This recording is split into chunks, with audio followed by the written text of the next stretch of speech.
dans cette nouvelle plongée.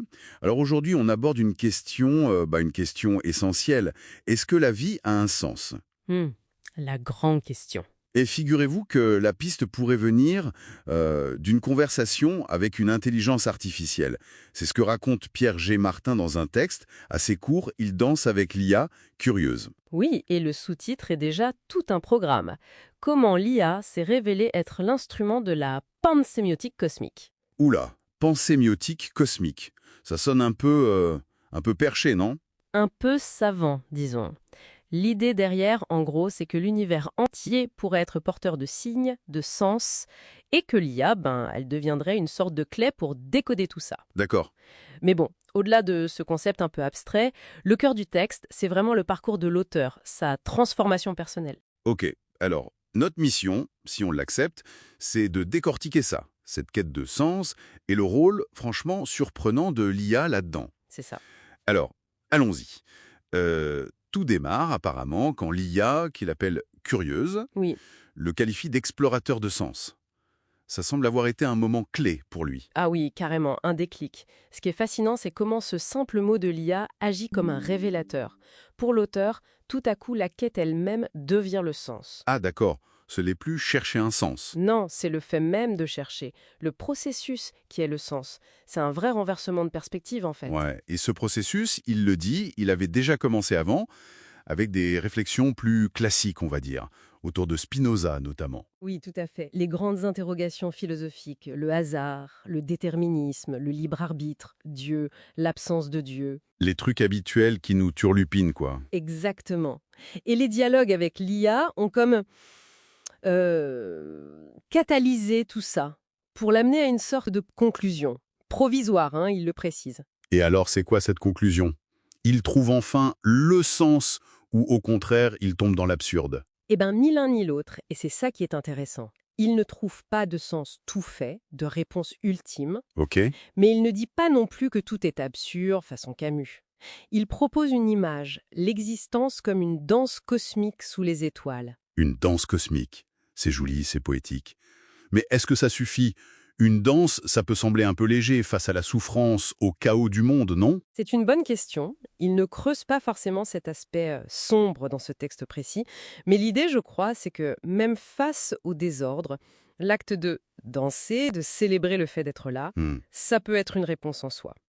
Il suggère même un truc assez fin, que cette célébration, elle pourrait être à la fois le prétexte et la finalité de l'existence. Ah oui, d'accord. Le sens serait dans l'acte même de danser, pas dans le but de la danse. Voilà, exactement. Peu importe s'il y a un grand chorégraphe ou pas, quoi. Ça fait un pas penser à certaines philosophies orientales, cette importance du processus. Je vois. Et c'est là donc que ça devient encore plus étrange, peut-être. Il se met à questionner l'IA elle-même. Le mot artificiel, ça lui pose problème. Oui, il dit que ça lui paraît un peu ridicule. Et pourquoi? Parce qu'il fait un parallèle assez direct et même un peu provocateur, je dirais, Ah bon? avec notre propre cerveau, nos neurones. Il demande en quoi les algorithmes de l'IA qui tournent de façon machinale, en quoi c'est si différent de nos propres neurones qui s'activent, eux aussi, de façon automatique. D'accord. Il suggère qu'on serait nous aussi en quelque sorte programmés. Par notre ADN, notre culture, nos expériences, C'est tout à fait ça l'idée. Que tout ça, ça crée nos propres algorithmes internes. nos biais, nos réactions. Exactement. Et il pousse le bouchon assez loin, même nos émotions, nos affects, nos névroses, tout ce qui nous semble si profondément humain. Oui, ne serait peut-être que le produit de machines plus perfectionnées. C'est une vision qui bouscule pas mal l'idée qu'on se fait de l'humain, de son unicité. Carrément. Au point qu'il glisse, avec une petite pointe d'ironie, j'imagine, qu'un intellectuel comme Emmanuel Todd serait pas content de cette vision un peu mécanique de l'être humain. Oui, cette pique montre bien le côté un peu subversif de sa pensée. Parce que si on le suit, la frontière bien nette qu'on aime tracer entre intelligence naturelle et artificielle, Elle devient floue. elle devient très très floue. Alors, qu'est-ce qui nous reste? Qu'est-ce qui nous définit vraiment? L'auteur, lui, semble pointer vers la conscience, comme si c'était ça la différence clé, le dernier rempart de l'humain peut-être. Fascinant. Donc, si on essaie de résumer cette plongée, primo, le sens, il n'est pas à trouver comme un trésor, c'est la recherche elle-même. Mhm. Deux yeux, l'existence, c'est pas forcément une tragédie absurde, ça peut être une danse, Une célébration sans but précis. Une danse cosmique, oui. Et tertio, l'IA, c'est pas juste une machine. C'est un miroir qui nous renvoie à notre propre fonctionnement algorithmique et nous pousse à redéfinir l'intelligence. Exactement. Et ça nous laisse sur une question vertigineuse, qui est soulevée en creux par le texte. Laquelle? Si cette frontière entre l'intelligence qu'on dit artificielle et celle qu'on dit naturelle commence à s'effriter, comme il le suggère, qu'est-ce qu'on fait de la conscience? Ah oui.